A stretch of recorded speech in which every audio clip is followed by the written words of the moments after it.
Mkuu wa wilaya, tumeita maafisa afya hapa, tumeita mawakala wa taka, tumeita watendaji wa kata. Lengo ni kukumbushana majukumu yetu. Lakini mkuu wa wilaya, kuna saa mimi inafikirisha sana. Hivi kwa mfano, afisa afya wa kata, hivi tunahitaji kukukumbusha wewe majukumu yako ya kazi? Mtendaji wa kata, hivi kweli wewe hujui majukumu yako ya kazi ni kitu gani? Unapokuta mtaa uko mchafu, wa mama wanapika vitu vyao vile wanapopika, lakini wamechafua kila mahali. Unapoenda mahali asubuhi wanaanza na uchafu na jioni wanamalizia kwa kuongeza uchafu, na afisa afya huko. Kweli ni sahihi? Mheshimiwa Mkuu wa Wilaya, kuna vitu sitaki niamini. Na ndugu zangu, naomba ni declare interest. Mimi ni mwanasiasa, nimechaguliwa na wananchi. Na wanasiasa na Mheshimiwa Mwenyekiti wa kikao hiki, ninaomba nitawasema watu, baadhi ya watu hapa leo, wanasiasa wakiwa mmoja wapo. Tumefika mahali Mheshimiwa Mkuu wa Wilaya, kwa mfano juzi tulienda Olmoti pale kwenye entrance, tulikuta rundo la takataka mlangoni pale, na wamama wanapika, wanauza vitu vyao. Mimi nilifika mahali nikasema, nilimwelekeza usafi, funga biashara hii mpaka pale watakapofanya usafi. Lakini kwa nini ifika mahali meya au mkuu wa wilaya ndio aje atoe maelekezo wakati una afisa afya wa kata? Kwa nini ifika mahali, tunafika mahali sasa hivi tunasema watu wanatakiwa wapewe elimu? Karne hii ya 21, mwaka wa 25, wakati nchi za wenzetu wanawaza kwenda kuishi kwenye sayari zingine, sisi eti tunapeana elimu ya mtu kufanya usafi kwenye eneo lake la biashara. Jamani, hii ni sawa kweli? Nauliza maafisa afya, hii ni sawa? Hapana. Mheshimiwa Mkuu wa Wilaya, imefika mahali tunafanya kazi kwa mazoea sana. Tunaenda tunataka wewe ni mpole, una sauti yako ile upole ya upadri na nini. Mheshimiwa Mkuu wa Wilaya, ni kuombe, mahali tulipofika sio mahali tena pa kubembelezana. Ni mahali pa watu kusimamia sheria ambazo zinawaongoza kwenye kazi zao.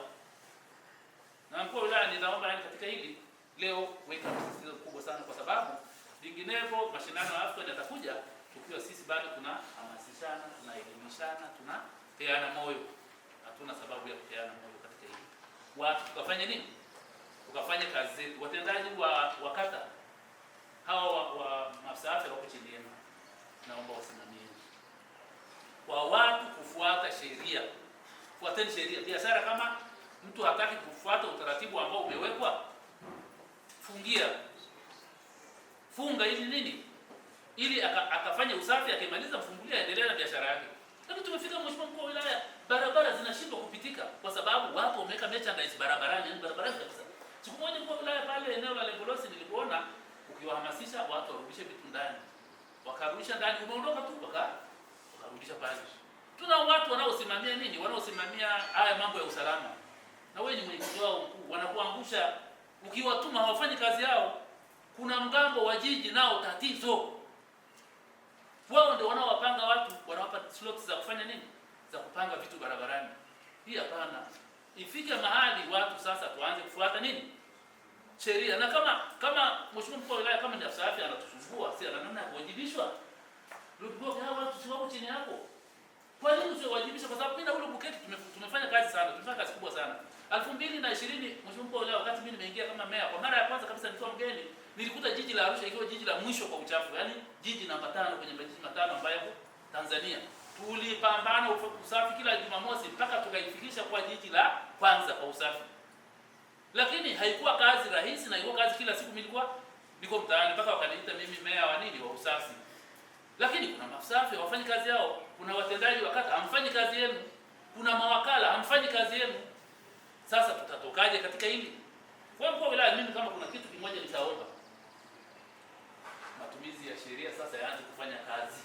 Tuachane na busara, tuachane na elimu, tuachane na kuhamasishana, tuachane na kutiana moyo. Muda wa kutiana moyo umeisha.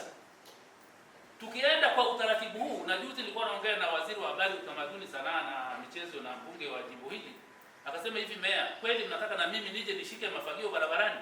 Kweli mmeshindwa kufanya kazi? Kwa hiyo maafisa afya, mimi niwaombe, bahati nzuri tunamwamini mkuu kwetu. Kweli asiyefanya kazi yake tutadili naye sambamba. Mawakala wa usafi mnanifahamu sana. Niliwaita siku moja ofisini kwangu nikawapatia mpaka mtu anayekopesha magari lipa 25 upewe gari ya kisasa ya kuzoa taka. Mlikoishie mimi sijui. Magari yenu yale ya taka siwasemi kwa ubaya. Kuna saa mimi nashindwa kutofautisha kati ya gari ya taka ni ipi na takataka zenyewe ni zipi. Kwa sababu inafika mahali gari inabeba taka inachafua barabara nzima. No, hapana. Fikeni mahali mjitambue, mkafanya nini?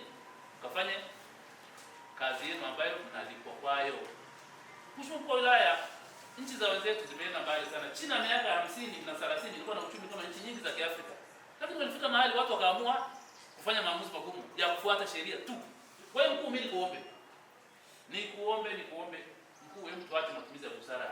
Na mimi kama kiongozi wa kisiasa nimesema mimi busara kwa sasa sina kabisa, zimeisha. Tufuate nini?